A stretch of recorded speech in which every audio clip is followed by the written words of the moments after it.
Je vous le disais à l'instant, le vaccin AstraZeneca est sûr et efficace, affirme l'agence européenne des médicaments. Conséquence, l'Italie, l'Espagne, l'Allemagne et la France notamment ont annoncé hier soir la reprise de la vaccination avec ce produit. Alors ce rapport de l'agence européenne des médicaments était très attendu, mais une certaine défiance persiste et s'exprime sur les réseaux sociaux. On en parle ce matin avec vous, Sophie Malibaud, bonjour. Bonjour Andréane, bonjour à tous. La chronique Les Dessous de l'Infox et ça commence avec cette question. Comment faire la part des choses entre inquiétude légitime et désinformation volontaire?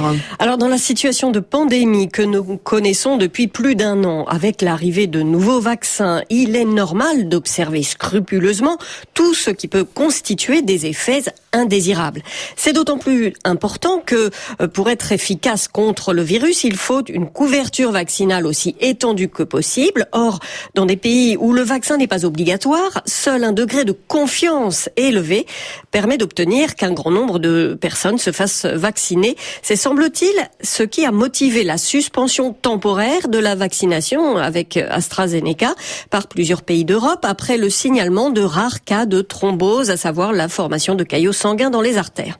Mais ce principe de précaution mis en avant par les autorités a été immédiatement détourné sur les réseaux sociaux. Les antivax se sont engouffrés dans la brèche pour combattre ce vaccin avec de nouveaux arguments. Et en quoi consiste cette instrumentalisation du principe de précaution? Eh bien, sans attendre de savoir si le vaccin était lui-même à l'origine des effets observés, certains se sont précipités pour estimer que c'était forcément le cas.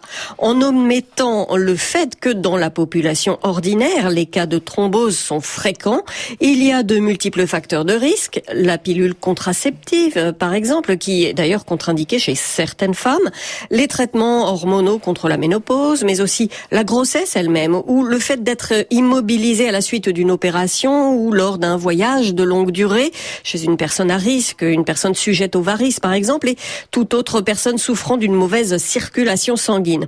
La thrombose est la première cause de mortalité dans les pays occidentaux.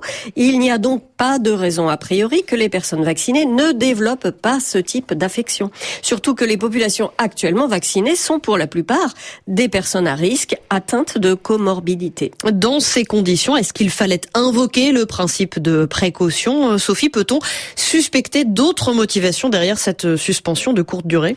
En fait, il y a vraiment de quoi s'interroger à ce sujet. Au regard du faible nombre de cas suspectés, déclarés, et du rapport bénéfice-risque de ce vaccin, l'Organisation mondiale de la santé a d'ailleurs recommandé de continuer les injections. On remarque aussi que la Belgique, elle, a poursuivi la vaccination sur la base d'arguments scientifiques. Au bout du compte, plus qu'un problème lié au vaccin lui-même, c'est la pénurie de vaccins qui guette en Europe.